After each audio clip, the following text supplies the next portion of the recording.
Hello, it's MTG Good Stuff. I'm Eli, and today I'm going to go over some of the cards in Hour of Devastation that I think are most likely to see play in constructed formats. The constructed formats I'm going to be talking about are primarily Standard, Modern, and EDH, as I have no experience in Legacy and Vintage at all, but I feel like I have a decent amount of experience in those three formats to be able to give a pretty decent opinion. So let's jump right into it. First off, I think there's going to be a Standard Cat deck. It's probably not going to be that competitive, but I think it's going to be viable. Here's an example that I brewed up real quick.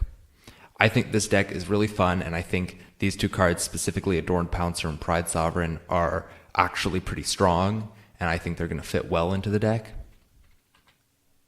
So in the deck, it's pretty standard. It plays kind of like a token deck. I also have Appeal to Authority in the deck, and I think that's a very strong card that we'll go over later. Then other than that, it also runs lots of cat synergies, all of the cat lords, a couple sacred cats, Archangel Avacyn's to prevent from board wipes, etc. I think it's a fun deck, and I think it's going to be very fun for F&M type events. Now we have Angel of Condemnation. I'm not sure if this is going to see standard play, an obvious bomb in any limited format, but this is a constructed video.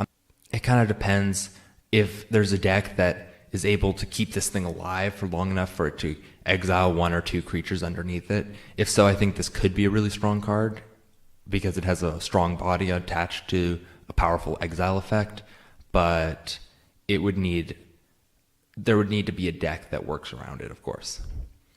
Crested Sunmare, I think we'll see probably zero play in Standard. However, when I see this, I just immediately think of Aloro EDH. Aloro allows you to gain life every turn, even if he's only in the command zone. So you essentially make a 5/5 indestructible every single turn, which can destroy board wipes, which Aloro likes to run lots of anyway. Now we have the defeat cycle. Gideon's, Jace's, Liliana's, Chandra's, and Nissa's defeat. I think Gideon's, Jace's, Liliana's, and Chandra's are all pretty good. I don't like Nissa's defeat in constructed formats. The other ones I think could definitely see some sideboard play and could even help act as a pithing needle type effect to stop certain decks to be too terribly dominant. Now we have Hour of Revelation. This is just an incredibly good EDH board wipe. You can practically read it as almost all of the time. It's triple white to destroy all non-land permanents. Very strong white board wipe. Oketra's Last Mercy. I'm not quite sure how to evaluate these cards. The cards where your lands don't untap, usually they're one of the gods that last something, or actually Hazoret's Undying Fury, but they're very hard to evaluate. However, this one I think might be the strongest of them all, and I don't think it's going to see any play in Standard, but it might even see a little bit of play in Modern, and that's what I was thinking about it, to combat burn decks that are weak against burn decks, because they're running so many lightning bolts and they're hoping to just absolutely annihilate your life total with that sense, and then you can just pop it up back to 20 really quick with Oketra's Last Mercy. We'll see. It probably won't see anything, but if it does see anything, I feel like it would be in Modern. Overwhelming Splendor is just an absurd EDH card. Nothing more to say there. I mean, it's 8 mana, so it prevents it from being played in Standard or Modern. However, it is basically target player loses the game. Solemnity is an incredibly annoying looking card. I play black-green in Standard, and I really enjoy black-green in Standard, and this thing does not like black-green in Standard. Countervailing Winds. So I'm not exactly sure. At first, I was like, this thing is going to see Standard play. Definitely. I'm not 100% sure about that anymore. I think it's pretty good. I think a counterspell that can cycle is a cool concept. Very cool concept, actually. Censor, we all know, was very powerful and still continues to be very powerful. And I think Countervailing Winds, I still think it will see some play, probably just a one or two of in control decks, but I do like it a lot. I like the design, and I think it's a very cool card. We have Nimble Obstructionist. This thing can cycle away and counter an activated or triggered ability, and I don't love this card. I know there are some people who think that this is going to see Standard play, even Modern play.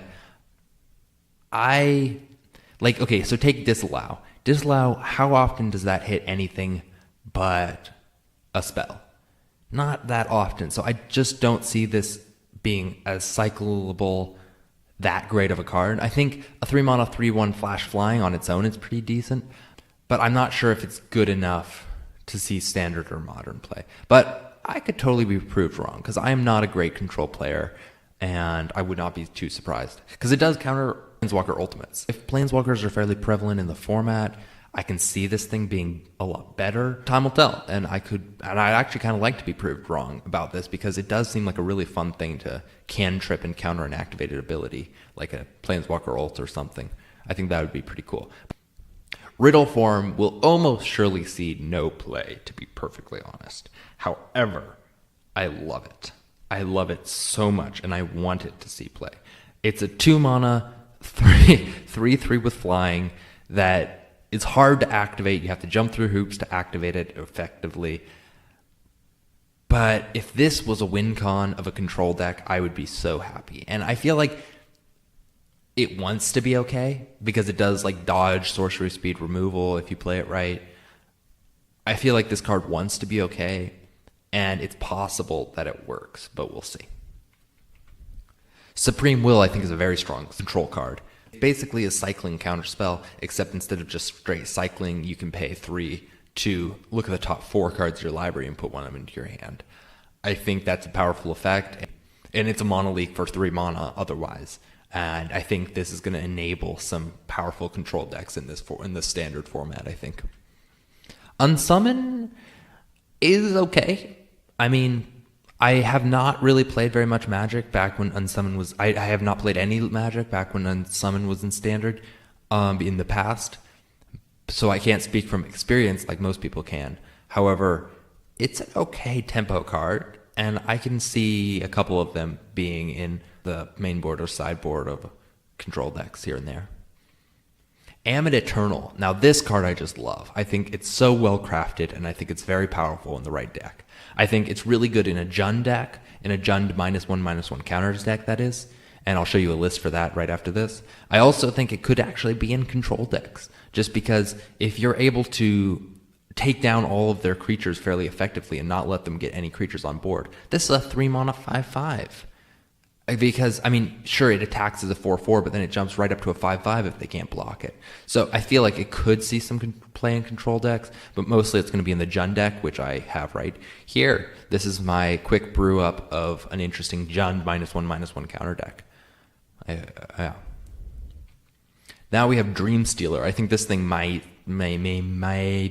see play in some control decks. Probably not, but it's just a really cool card. I mean, so it has Menace, which means even if they have one blocker, they can't block it. And then it just makes them discard cards. And I think that's really cool. And it can even come back if it dies.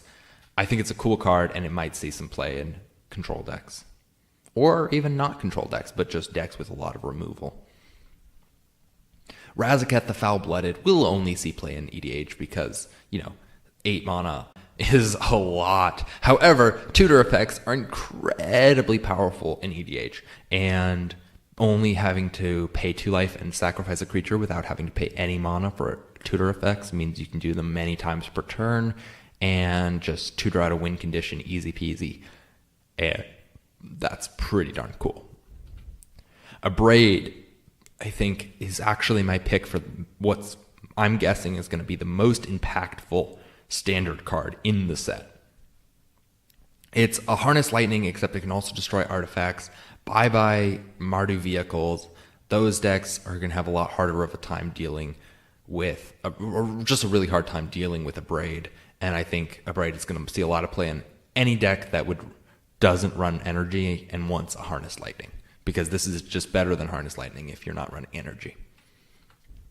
Hour of Devastation, the namesake card of the set, I think is pretty cool, and I think it might see some constructive play. Probably not in EDH, since a lot of things have more than 5 toughness in EDH. However, in Standard, and probably not Modern because it's 5 mana, and that's a lot for Modern. But in Standard, I think this could see sideboard play, probably just sideboard.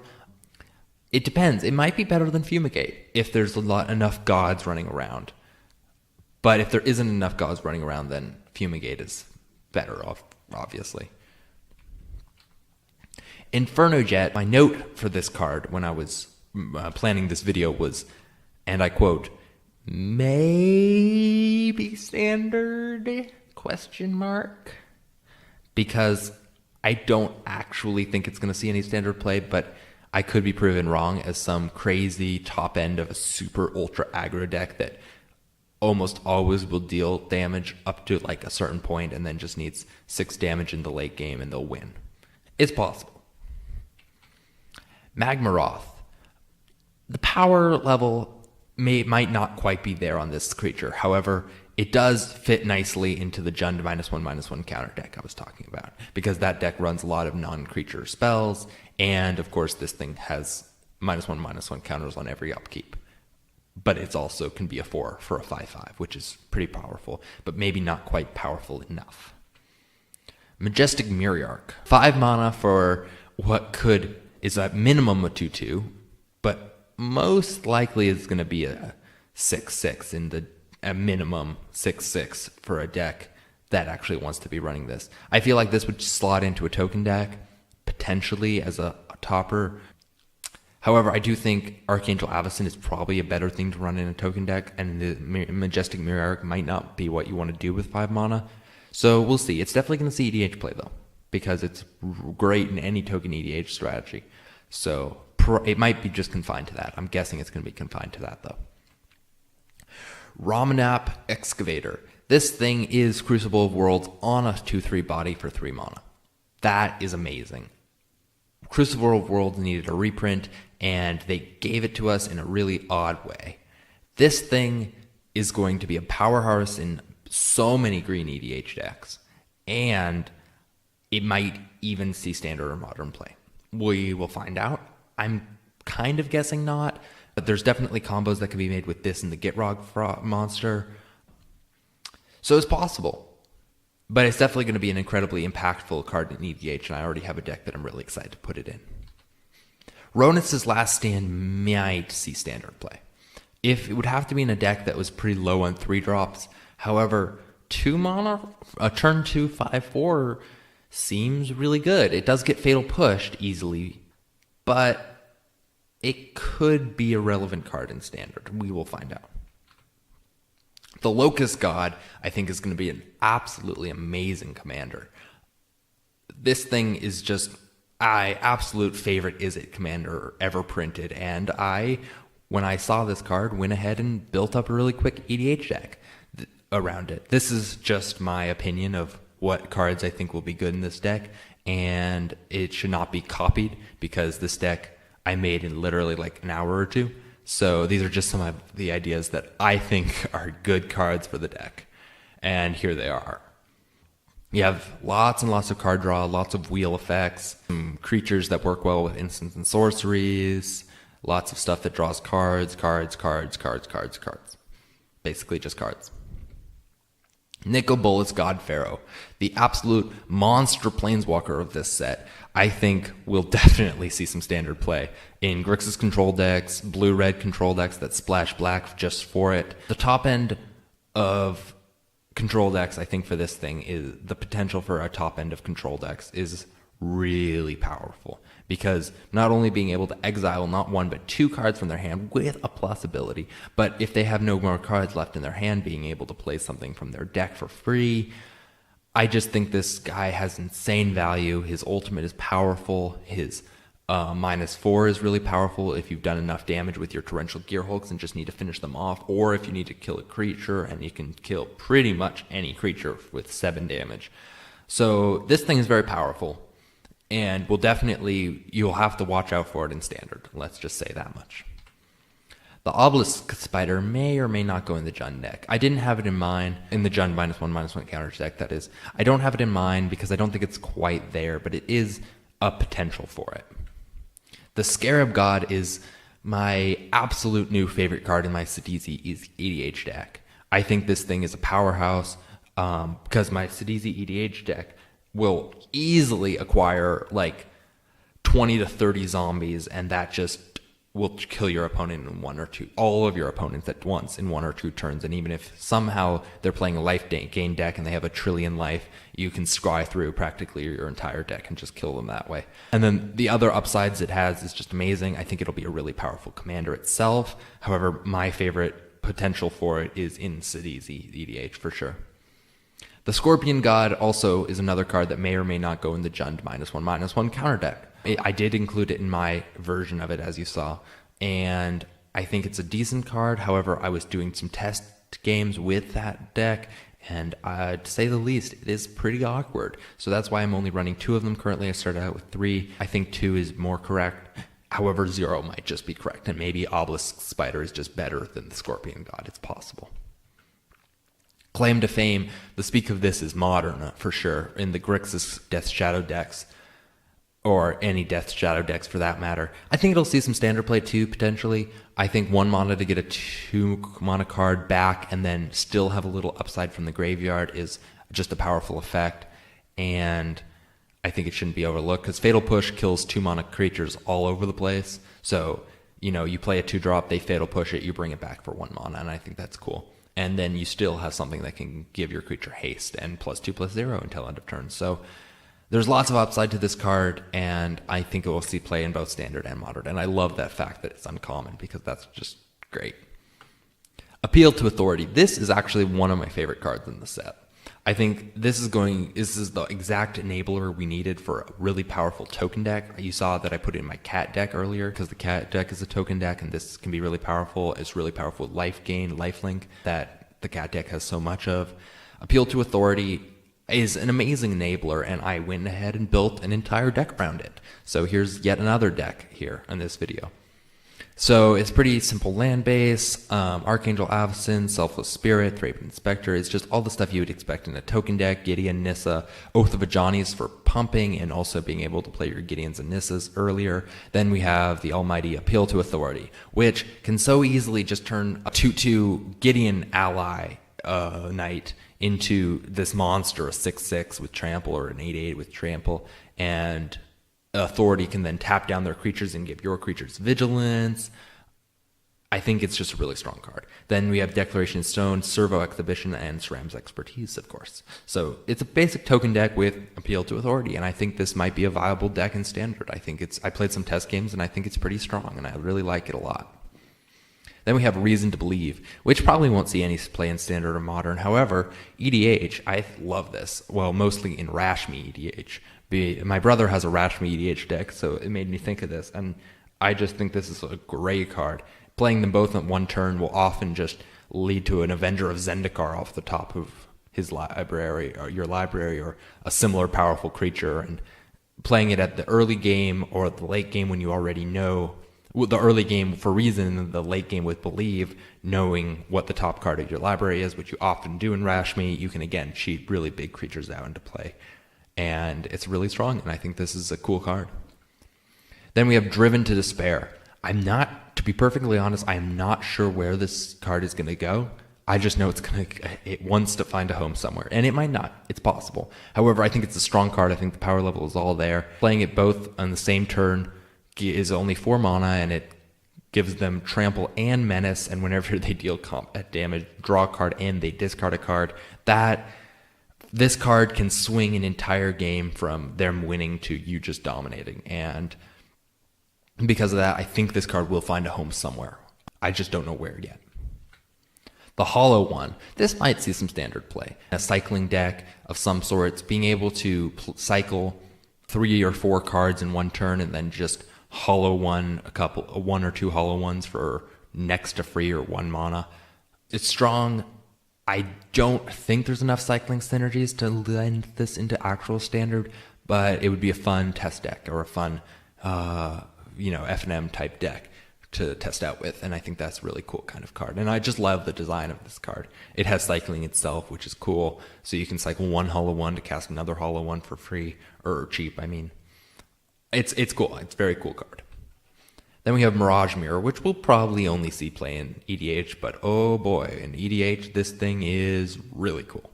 It can, for 2 mana, turn into a Mono Rock that can tap for more than 2 mana usually, or it can turn into a creature, so It can turn into a different powerhouse. It can clone something. It can even turn into a land. So if you have a Gia's Cradle and you just want to tap for even more mana, it's just going to go in a lot of decks that want to clone things. And it doesn't even have to clone something that you control, which is really, really cool. So Mirage Mirror is awesome. Now we have the desert. There's a Desert of the Fervent. The desert cycle, they're cycling lands that cost one extra cycle other than the past cycle and monocolor cycling lands. I think these will go in some EDH decks that are very desperate for as many cycling lands as they can possibly have, ones that really want to do card draw, ones that really want to get stuff in the graveyard. But other than that, they're not going to go in much because they're just less good than the other monocolored cycling lands. So they probably won't go in very many EDH decks. Now we have these Pain Land deserts that have an ability that you can sacrifice a desert and to do an effect. Okay, so these are hard to evaluate because there's very, very little downside to running these in your deck. They can tap for colorless, and they can pay only 1 life to tap for a mana of their color. However, there's also not that much upside because some of these are not that powerful. I think the black one is the best. Being able to put 2 -1/-1 counters on a creature is definitely more powerful than the red one, which is dealing 2 damage to each opponent. The green one might see play. The blue one I think is horrible, and the white one might see play in some devoted token decks or go wide strategies. So I guess I would say the black one is the best, the white one is the second best, and then the green one is the third best, and the other two are pretty much unplayable. Okay, thank you so much for watching. This has been my video of the cards that I think are most constructed playable in Hour of Devastation. I'm really looking forward to this set. I'm so excited to pre-release it. Thank you so much for watching. I'm a new channel that's just starting to get going, and every like and subscribe really helps to help me create more content. Thank you very much. You've been watching MTG Good Stuff. All right, goodbye.